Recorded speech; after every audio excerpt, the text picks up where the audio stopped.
අයියා අර එඩ්මන් වීදියේ අංක 99 ගෙදරට යන්නේ කොහොමද? මම වීදි පහන් කණුවක් යට රෑ කඩයක් දාගෙන ඉඳපු මට වඩා අවුරුදු කිහිපයක් වැඩි මල්යයි සිටිය හැකි මිනිසාගෙන් මා අසන්නට ඌයේ ලිපිනය ලියා තිබූ කඩදාසි කැබැල්ලද රැගෙන නගරය පුරාම කරක් ගසා අවසානයේ හෙම්බත් වී සිටි හේිනි. හරියටම නම් කියන්න බෑ මල්ලි. මෙතන ඉඳන් තව 72ක් විතර ගියාම හන්දියක් හම්බ වෙනවා. එතනින් අහන්න මල්ලි. ඒ හරිය තමා 50 100 යනකම් අංක තියෙන ගෙවල් තියෙන්නේ. 72ක්ද අයියේ? රෑ පුරාම ඇවිද සිටි මට තවත් අඩියක් හෝ ඔසවා ඒ දුරත් ඇවිද යාම නම් හීනයක් මෙන් විය. කර්ම කෝච්චිය පරක්කු නොවුනා නම් මට ඇහැ කන පේන වෙලාවේ බණ්ඩාරවෙල සිට පැමිණීමට තිබූ බව සිතෙන සෑම විටම රට කරන උන්ගේ මව්වරුන් සිහිපත් වූයේ නිතතින්මය.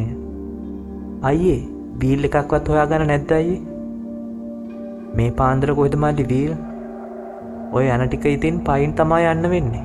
නුරුස්සන ස්වරයෙන් ඔහු පවසන්නට ඌයේ මා ඇසුවේ මොනතරම් මෝඩ පැනයක්ද කියන්නක් මෙනි. ඔහුගේ වදනින් මගේ අවසන් බලාපොරොත්තුවද උපන්ගේ දිය වෙලා යන්නට වූයේ ජීවිතයේ කටුක සහ අමහිරි බව මොහොතකට පසක් කර දෙමිනි. තවත් කළ හැක්කක් නොවූයෙන් කකුල් දෙකට වාරුදී එල්ලාගෙන පැමිණි බෑගයද යළි කරට දමාගත් මා මිනිසා පෙන්නූ දිශාවට සෙමෙන් ඇවිත යන්නට වූයේ බිමට එළිය වැටෙන්න මත්තෙන් හෝ මේ බෝඩින් කාමරය හොයා ගත යුතු හේිනි. අතේ බැඳපු ඔරලෝසුවේ වෙලාව පාන්දර 12:30 සටහන් වී තිබුණි. මා පැයකට වඩා වැඩි කාලයක් රවුම් ගසමින් රස්තියාදු වී ඇති බවට එය හොඳම සාක්ෂියක් විය. අඩ හෝරාවකට වඩා ගත වූ ගමනකින් පසු මා මන්සන්දියක් අසලට පැමිණ සිටියෙමි. එතැනින් මොන පැත්තට හැරෙන්දෝ යන්න තීරණය කිරීමට මට මොහොතක් ගත විය. අවසානයේ වම්පසට ගමන් කිරීමට තීරණය කළේ එහි වූ පළමු නිවසේම අංක 50 සටහන් කර තිබෙන අයුරු ෂණිකව ඇස ගැටුණු හේිනි.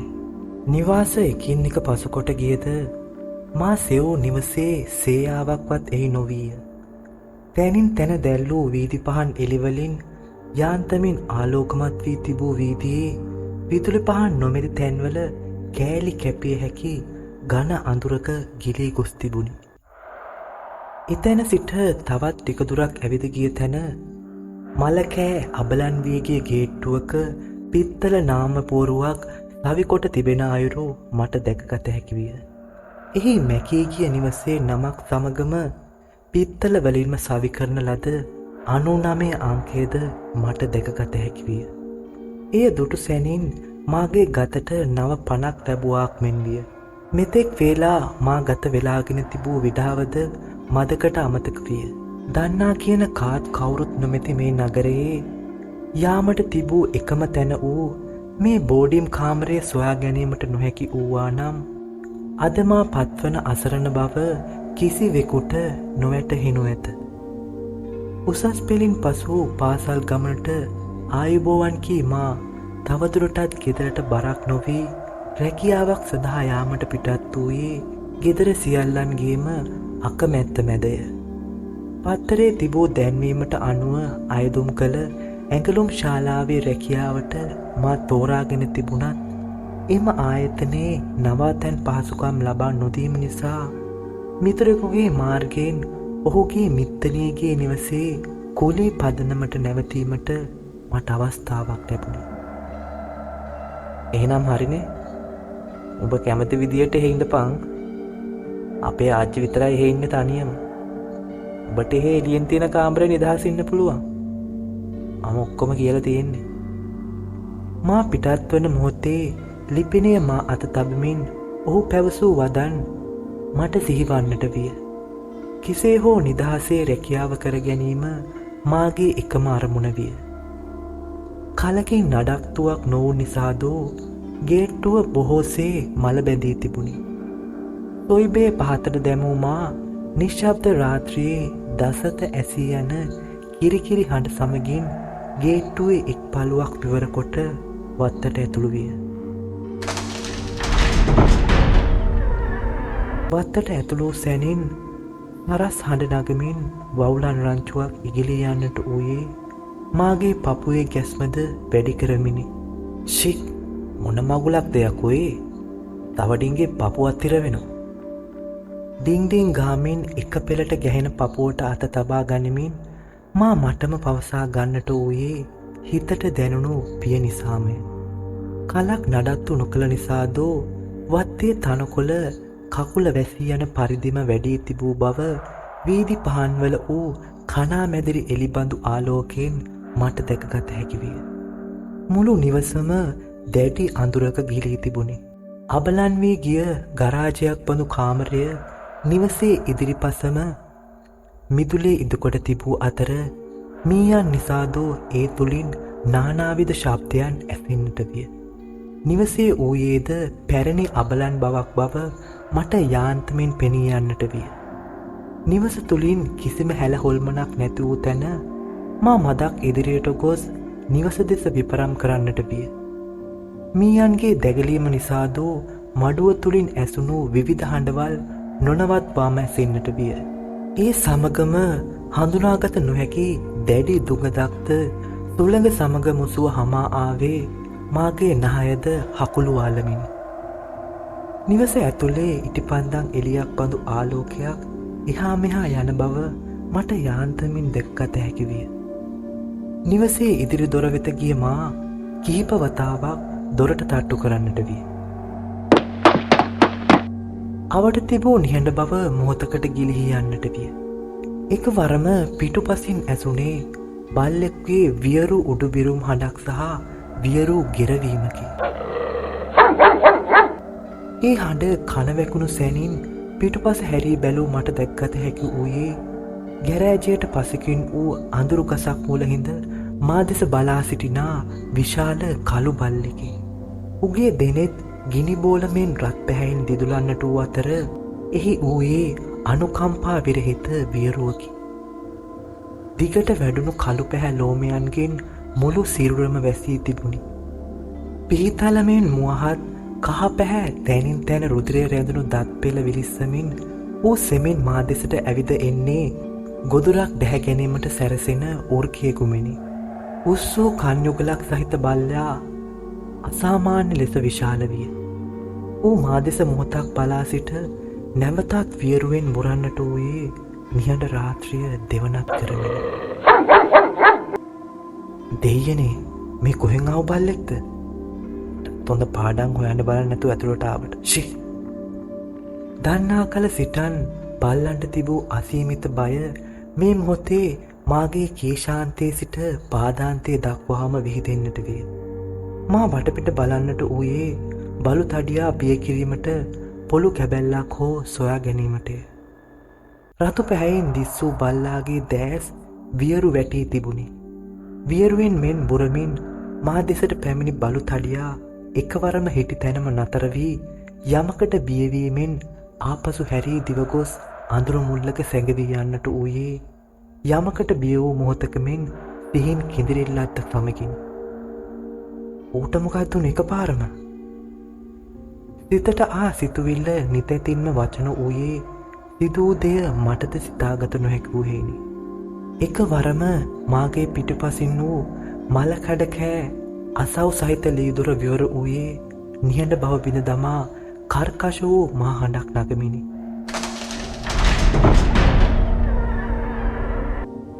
ඒ මොහොත වන විට විඩාව නිසා මා හෙම්බත් සිටි අතර වේලාව පාන්දර 1:30 පසු වී තිබුණි.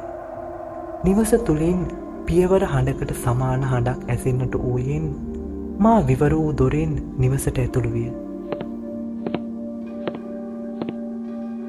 ආච්චි ඉන්නවද? මාගේ ඇමතීමට කිසිදු ප්‍රතිචාරයක් නිවස තුළින් නොවීය. නමුත් නිවස තුළින් නොනවත්වාම පියවර හඬක් ඇසෙන්නට විය.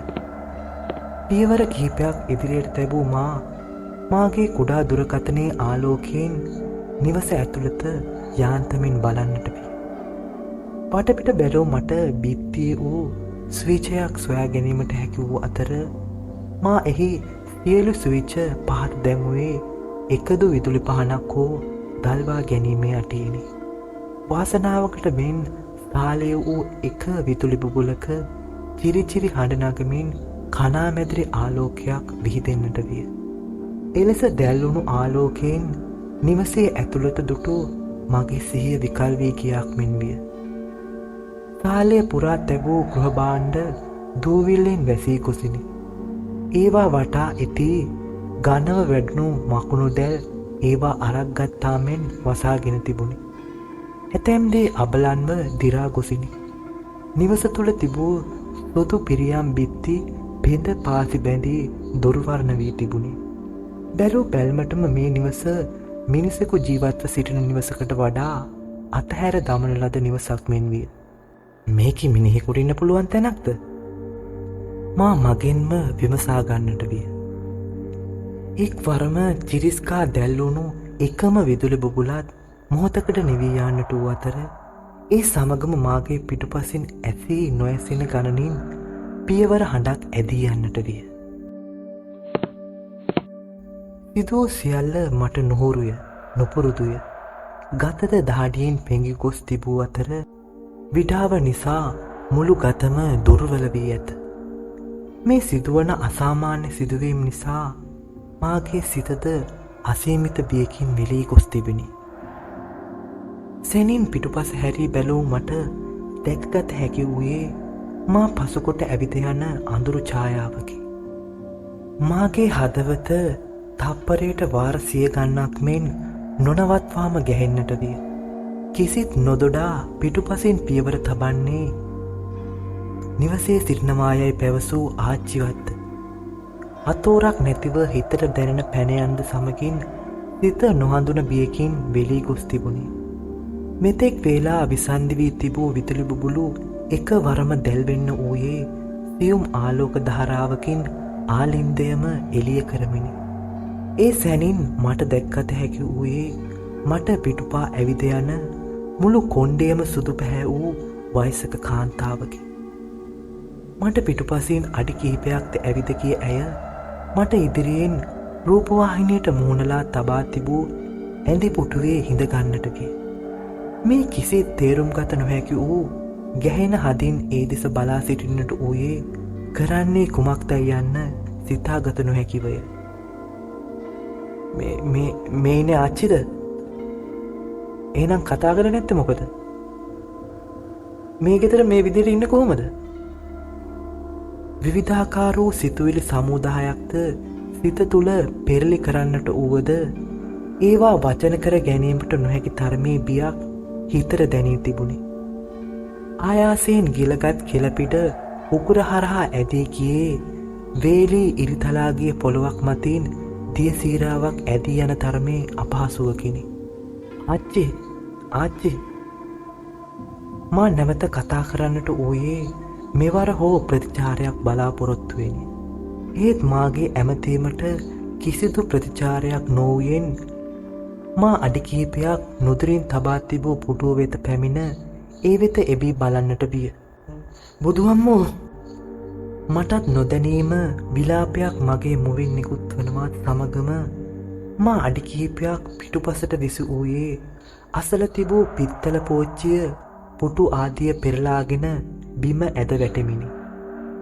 මාගේ පාදාන්තයේ සිට කේශාන්තය දක්වාම දියෙන් ගොඩ දැමූ මාළුවෙකු මෙන් ගැහෙන්නට වූ අතර පිරුර දාඩියෙන් පෙඟී යන්නට විය. හිසේ සිටම දාඩියෙන් තෙත් වී තිබූ අතර ගෙලහරහා දාඩිය ගලා යන අයුරුද දැනෙන්නට විය. මාගේ දැස් මටම අදහාගත නොහැකි වී ඇත. මා ඉදිරියේ පුටුවේ මේ මොහොතේ මා දකින්නට ලැබුණු දෙය මා සිහිනයකින්වත් බලාපොරොත්තු නොවූ දෙයකි. මා ඉදිරිපිට පුටුව මත වූයේ සම්පූර්ණයෙන්ම දිරාගිය මලකුණකි. එහි සියලුම මස් දියවී ඇට සැකිල්ල පමණක් ඉතුරු වී තිබූ අතර මා මොහොතකට පෙර දුටු වයසක ගැහැණියගේ නැත්නම් මා ආච්චියයි ඇමතූ ගැහැණියද ඇඳ සිටි ඇඳුමට සමාන ඇඳුමක් ඇට සැකිල්ලට ඇලී තිබුණි. එහි බොහෝ තැන් ඉරී වැරහැලි වී තිබූ අතර අඩක් පමණක් ඉතිරිව තිබූ කෙස් වැටිය හිස් කබලට යාන්තමින් සවවී තිබුණි. ඒ නිදහස් වෙමින් පැවති කෙස් වැටිය දරාගෙන සිටි හිස් කබල යාන්තමින් පසකට ඇලවී තිබූ අතර මෝද විවර වී තිබුණි. එයින් මලකුණ තවත් විරූපී මෙන්ම වියරු ස්වභාවයක් ගෙන තිබිණි. පුටු අසලම තේ පෝච්චියක් කෝප්ප දෙකක් මෙන්ම මල බැඳී දුර්වර්ණ වී කිය තිගු පිහියක්ද බිම වැටී තිබුණි.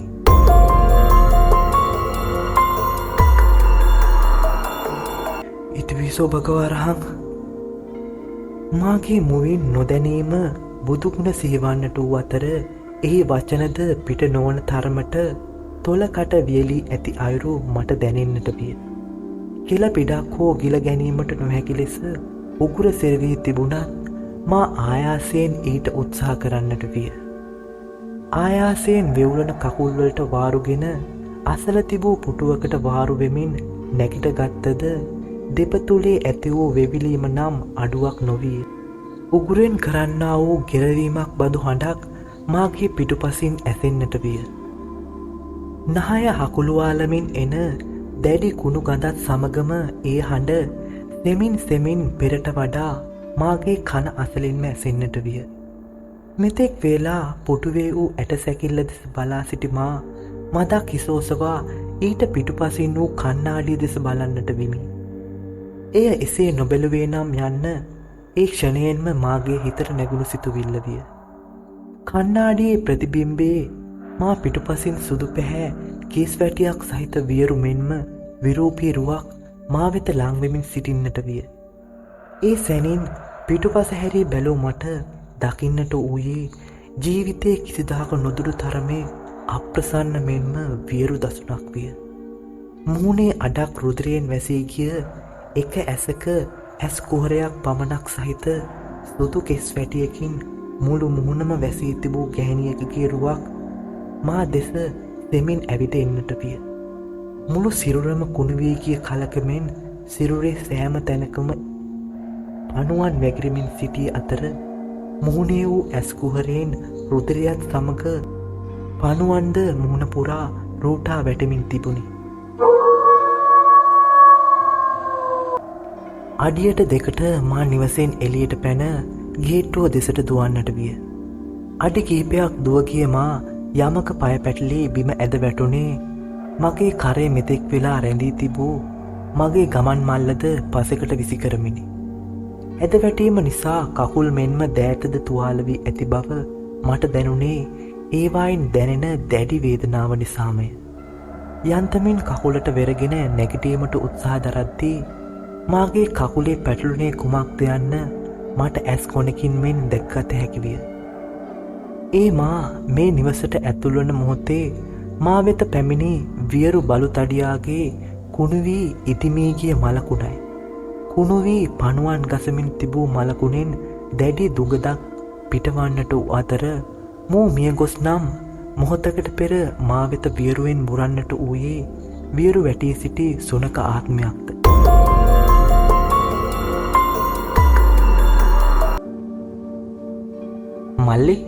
මල්ලි කොහොමද දැන් අවුලක් නෑ නේද? මා ආයාසයෙන් දැස් විවර කරන විට මා වටා තරුණයන් කීප දෙනෙකු රැස් වී සිටි අතර මා කුඩා මේසයක් මත හාන්සි කොට සිටියේය. අවුලක් නෑ අයියේ. මම මේ කොහෙද ඉන්නේ? පාන්දර අපිට කෑ ගහILLක් ඇහුණ බේරගනියෝ කියලා. එතකොට අපි ගිහින් බලනකොට මල්ලි අර බෝක්කුව ගාව සිහි නැතුව වැටලා හිටියා. ඇත්තටම මල්ලිට මොකද උනේ? උන්න දේ මටත් හිතාගන්න බෑ අයියේ. අයියලා විශ්වාස කරයිද කියලාත් විශ්වාස නැහැ. කමක් නෑ මල්ලි කියන්නකො බලන්න. මා සිදූ සියල්ල අකුරක් පාසා ඔවුන්ට පවසන්නට විය. මාගේ කතාව අසා සිටි ඔවුන් සියල්ලන්ගේ දැස් දොබ ගෙඩි මෙන් විසල් වන්නට විය. දෙයියෝ සාකි මල්ලි, උඹ මාර බේරිල්ලක්නේ බේරිලා තියෙන්නේ. ඔක උඹේ හිතේ ඇඳුණු දෙයක් වෙන්න බෑ මල්ලි. හැබැයි ඔය කියපු පැත්තේ අංක 99 ගේනම් තියෙන විදිහක් නෑ.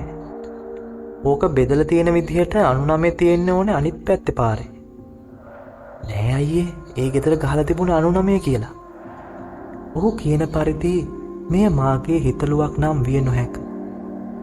මොහොතකට පසු ඔවුන් සමග මාද පෙර දින සිදුවීම සිදු නිවස සොයා පිටත් වන්නට විය.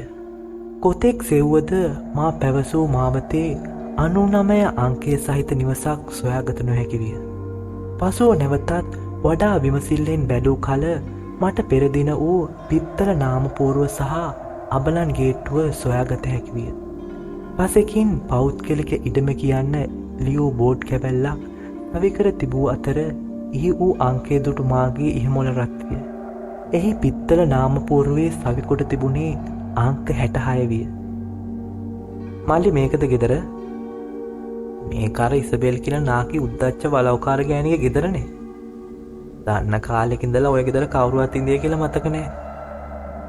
මට මගේ පුංචි සන්දි ඔය ගේට්ටුව ගාව ඉඳන් පාර බලන් ඉන්න ආඩම්බර වයසක ගෑනු කෙනෙක් යන්තමින් මතකයි. නිවසේ කිසිදු හැල හොල්මනක් නැත. අඩක් ගරා වැටී තිබූ අතර පෙර දින දුටුවාටත් වඩා එය අපලන් නිවසකි. ගේට්ටුවද අගුල් දමා ලොක් කර තිබූ නමුත් ගේට්ටුවට ඉහළින් එසවී බැලූ මට ගස මුල වැටී තිබූ මාගේ ගමන් මල්ලද ඊට නුදුරින් මැරී සිටි මාගේ දිවිබේරූ සුනක ආත්මය හිමි බල්ලාගේ මලකුණද මට දැක්කත හැකි විය. මගේ බෑග් එක තාම වත් ඇතුලේ අයියේ. ඉන්න මල්ලි මම අරන් ඉන්නම්. වත්තට ඇතුල් වූ අයෙක් මාගේ ගමන් මල්ල මා වෙත ලබා දුන් අතර ඔවුනට ස්තුති කොට මා ආපසු ගමට යාමට සිටුවේ මේ සිදුවීමෙන් පසු රැකියාවද එපා වුණ හේිනි. ඒ සමගම මාගේ දුරකථනය නාද වන්නට විය. ඇමතුම මාගේ මිතුරාගෙනි. හෙලෝ කොහෙද යකෝ උඹ ගියේ? මොකක්ද උනේ උඹට? ආච්චි බා වෙලා මට කෝල් කළා උදෙන්ම. වෙන්න ඕන ඔක්කොම උනා. මම උඹට ඇවිත් කියන්න. දුරකථනය විසන්ධි කළ මා උදව් කළ පිරිසට ස්තුති කිරීමට සැරසෙත්ම ලයිට් කණුවක් මත අලවා තිබූ මරණ දැන්වීම දුටු මාගේ දෑස් නලරේ රැඳෙන්නට විය. දෙවියනේ මේක කොහොමද වෙන්නේ? එහි ඌයේ මරණ දැන්වීමකි. එය මීට දිනකට පෙර අවසන් කටයුතු සිදු කළ මරණ දැන්වීමකි. මගේ වෙනස දුටු එතන සිටි අයගෙන් කෙනෙක් මා වෙත එන්නට විය. ඇයි මල්ලි මේව දන්නවද? මෙයාගේ මලගෙදර තමයි මල්ලි ඊයේ අපි ගියේ. ඊයේ හවස තමයි අවසන් කටයුතු කළේ. හොඳ කොල්ලා කමල් ලොරියක් යට කරගෙන ගියා මල්ලි. කොල්ලත් එතනමයි. ටවුමේ බස් හෝල්ට් එක ළඟ තමයි කඩේ තිබුණේ. එහෙමද? මම දන්නේ නැහැ අයියේ එහෙනම්. බොහොම ස්තුතියි මම ගිහින් එන්නම්. ඔවුනට එය පවසන විටත් මාගේ හදවත නොනවත්වාම ගැහෙන්නට විය. කකුල් වාරු නැති බව දැනුණත් මා සෙමෙන් පියවර තබා ඇවිදින්නට ඌයේ සිදූ සියල්ල සිහිනයක් මෙන් සිතමිනි. එය එසේ වන්නේ කෙසේද? මේවා සැබෑවක්ද?